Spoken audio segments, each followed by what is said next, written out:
So I just watched Jurassic World Dominion, otherwise known as Jurassic World 3, otherwise known as Jurassic Park 6, otherwise known as a gigantic waste of time. Yeah, who could have guessed after the epic conclusion of Failing Kingdom, we could get a movie just as tedious and awful as the other Jurassic Park sequels? Well, I don't mean to brag, but I have this very keen sense of prediction when it comes to these modern-day rebootquels. You see, every Jurassic Park sequel has been terrible, so by using basic logic and bringing back the guy who gave us the Book of Henry, I'd say Jurassic World Dominion's never really stood a chance. But despite being such an obvious cash grab sequel, I was still pretty excited to see it.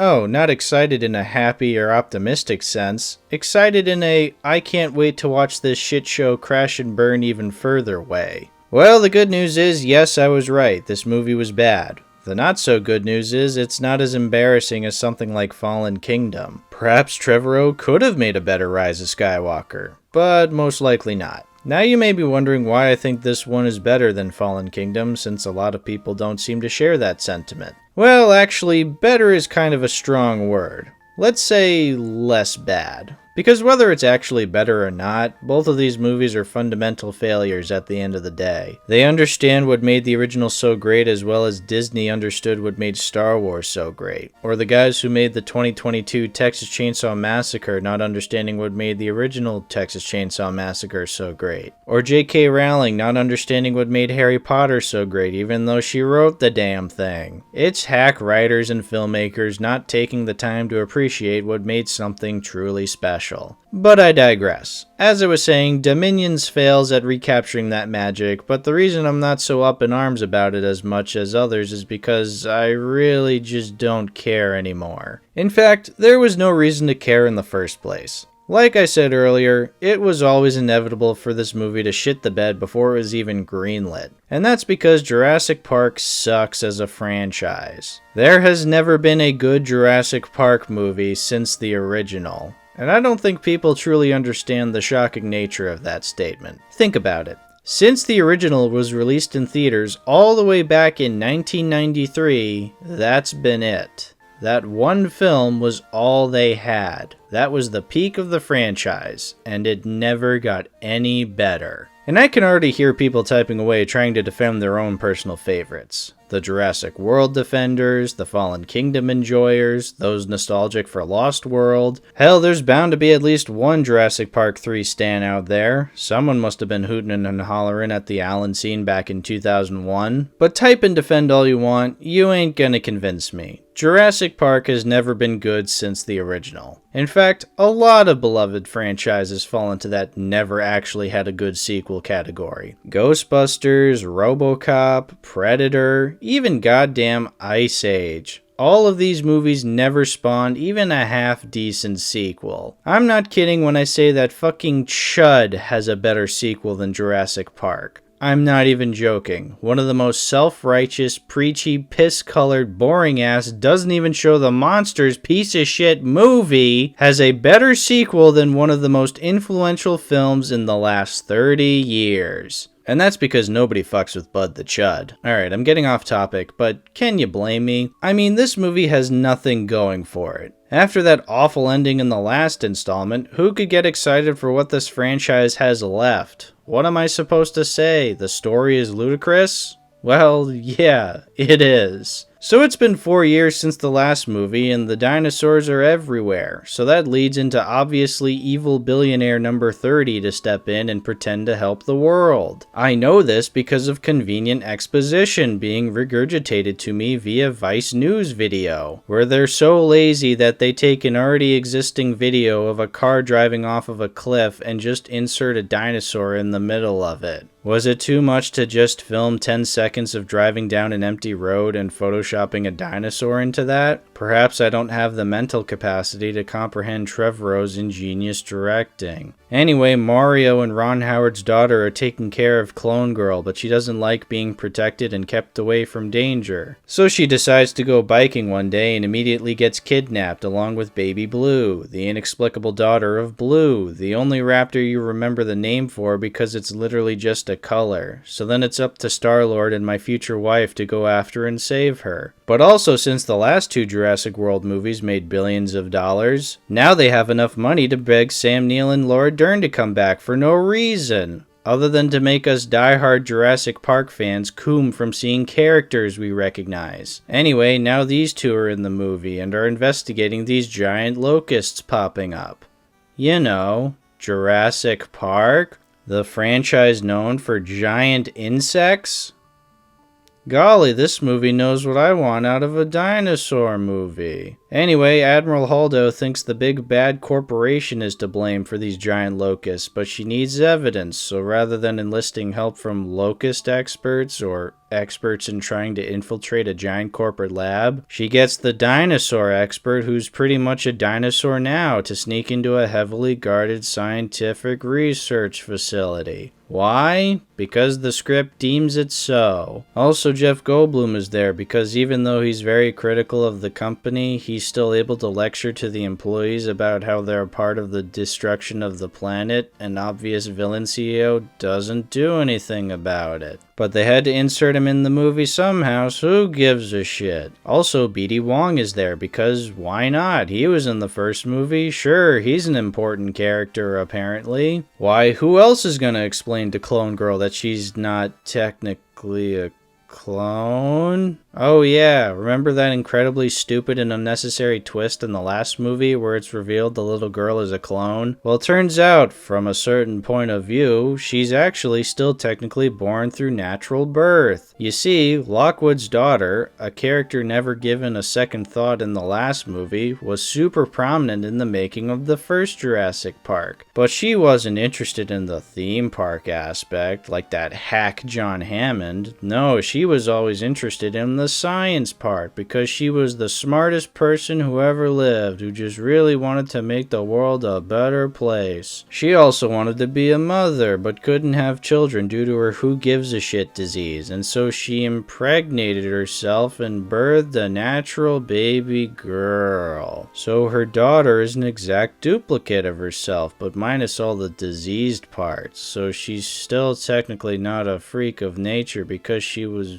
born naturally, but she's still a clone because she has no father and is basically still just an exact reprint of her mother, but then it's not technically her mother because since she's just a clone, but she's not a full-on clone since she was pregnant with herself. And oh my god, what the fuck is even happening right now? I'm sorry, but what does this add? What is the point of including this horrific and just plain weird mental gymnastics way of explaining Clone Girl's origins? Just say she's a clone. It literally could not be more simpler than that. Like, yeah, it's stupid that they cloned a little girl, but at least that's just it. She's a clone. End of story. This whole complicated backstory about the technicalities about a woman impregnating herself is not as interesting or cool as you may think it is, Trevorrow. In fact, it's actually kinda creepy. This woman wanted a child but still wanted to go through the hardships of pregnancy and playing with the natural order? Isn't the whole point of this franchise that we as humans can't tamper with nature or else consequences arise? Why are we celebrating this insane woman? She's performing such perverse experiments and the movie is treating her like she's goddamn Marie Curie. Why the fuck is self-impregnating even a subplot in a goddamn Jurassic Park movie? What the fuck? Okay, if I keep on this topic, I may get more uncomfortable, so let's just end it at ew, very weird. I don't ever want to be in the same state as the person who came up with this plot line. Anyway, so both generations of Jurassic cast members are going through the motions of their respective plot lines, and guess what? It's all so boring. There's a scene when Garfield and Spider-Man 3 Gwen Stacy go to a dinosaur black market with dino cockfights and all sorts of illegal chicanery. Hell, they even have a guy cooking dinosaur meat.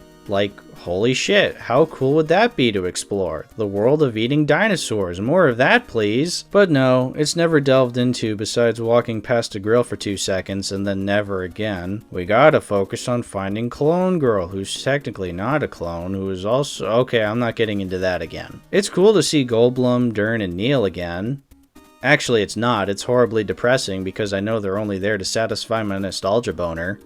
which they don't. And hell, their plotline isn't very interesting either. I'm not at all wowed by having to watch Sadler and Grant try to sneak around this research facility to find evidence of corporate meddling. First of all, the movie is written by teenagers, so it's incredibly obvious that the big bad corporation is evil and behind the giant locust, so there's virtually no tension. And second of all, Neil and Dern are like 100 years old. Why the fuck would I be interested in watching two elderly people sneak around a heavily guarded research facility? And the locusts aren't very threatening. They are incredibly fake looking and not the least bit terrifying. I'm more threatened by the locusts in Bone than I am of them here. I mean, at one point, Peter Parker's dad decides to get rid of them so they can't be traced back to his company. So the way they do that is by setting them on fire, but then for some reason the glass roof breaks and they all escape in a fiery blaze. And as they fly over the forest, they start dying and falling and causing a forest fire, which kicks off the third act. It's kinda cool visually watching this burning flock of locusts, but it makes you wonder, how come the super smart tech billionaire didn't set up the proper precautions when trying to destroy these things? Oh wait, that doesn't matter. The movie just needed world-ending imagery to make the climax more epic. Anyway, now it's up to Mario and the newer generation of Jurassic protagonists and the original main characters to save the day for the billionth time. Will they be able to get out of trouble this time, or will life find a way to kill them? Oh, of course they make it out okay. Do you really think anyone was gonna die in this movie besides not Steve Jobs over there? These modern movies never had the balls to kill off any protagonists. Remember how in the OG movie it was like a horror film where you didn't really know who was gonna make it out alive? Like some of the good guys didn't make it, and it made the dinosaurs seem much more scary. They don't care which characters are evil or good, they just want to eat, for God's sake. I don't know, they're not complex, but it's a hell of a lot more interesting than claiming one of your dinos is literally just the Joker. And remember how John Hammond was kind of a flawed character, but you still liked him? Yeah, he was a crazy rich billionaire who had a flawed outlook on the whole park thing, but he still learned a lesson and realized the error of tampering with nature. He realized in the end that he can't control what humans can ever get a grasp on, and it was actually quite profound and interesting. But fuck that baby shit, these new adult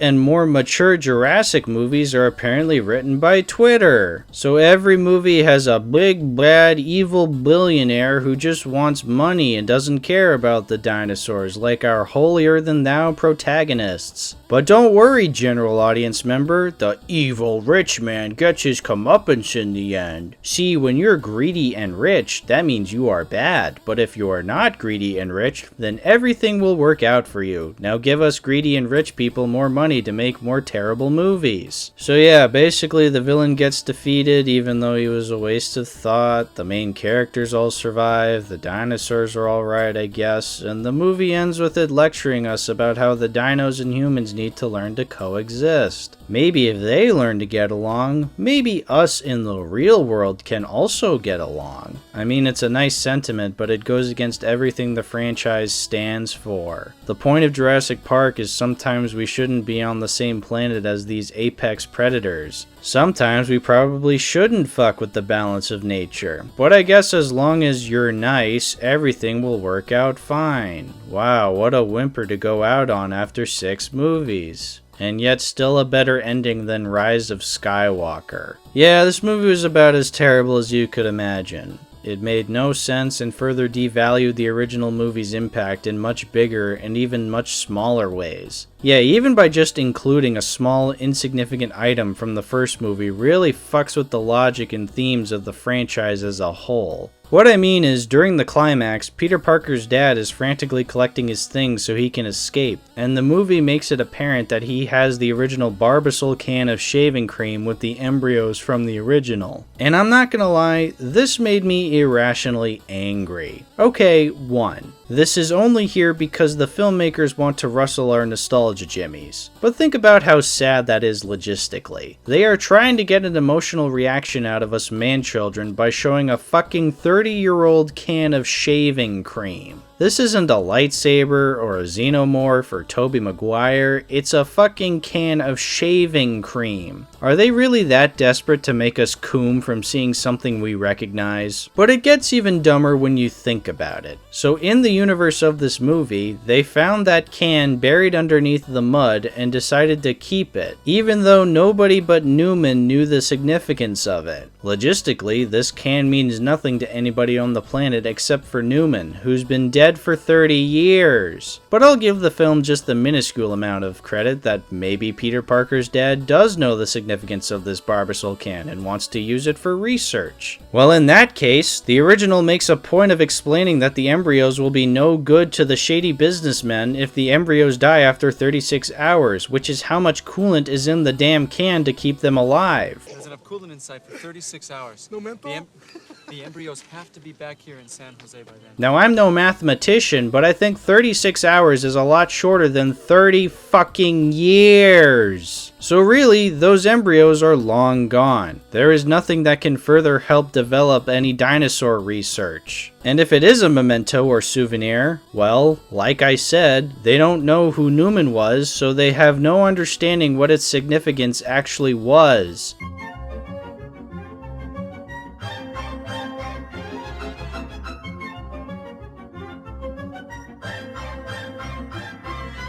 You see, this is just a small thing in the movie. It doesn't even call that much attention to it, as it's forgotten after Peter Parker's dad is killed by 3 black goop dinos. But that's the thing. It could have been cut and nothing would have mattered. Meanwhile, the movie shows it in a couple of shots, and all of a sudden the impact of the original is sorely broken. I'd like to interpret when the can is buried in the original, it's implying that no matter how much mankind will do for greed and their own selfish volitions, nature comes out on top in the end. Newman was greedy and incompetent and ends up paying for his consequences, and his work is ultimately for nothing as the dinosaurs are buried into the earth once more. It's deeply profound for just a few seconds of footage, but it's subtle and never feels like you as an audience member are being lectured by the movie. But fuck that noise, this new and improved mature adult Jurassic Park movie is much more deep and profound and beats you over the head with its message about how humans are evil, dinosaurs are Jesus. We should all learn to live and be nice to one another, but also we don't need to do anything to the dinosaurs and just let them live their lives. And also something about how a woman got herself pregnant through some satanic science or whatever. Jurassic Park. We don't know what we are anymore. And you know what? I couldn't be more relieved. I mean, where else are you gonna take this franchise? There truly is nowhere left to go. Maybe this is just the optimist in me, but I truly believe this is the end. Much like how No Time to Die made it obvious that was the last of its storyline, I truly believe Jurassic Park has hit a roadblock. To me, I don't care if it's gone out on a sour note. I just wanted it to end. I don't want to keep seeing unnecessary sequels to my favorite movies. I'd rather they stand on their own and just be good movies beloved for all time. I'm tired of having to learn and appreciate OG movies through their terrible sequels. I just want to appreciate them for being good movies. And as terrible as the new film was, the original still remains one of my favorites. I watched it again recently to prepare for this turd, and it was still a masterpiece. It's fun, it's epic, it's got groundbreaking effects, it's got all the good stuff people have been praising for years, yada yada yada. And that's why it was the only Jurassic movie I rewatched. Yeah, think about that. When preparing for No Way Home, I watched every Spider-Man movie.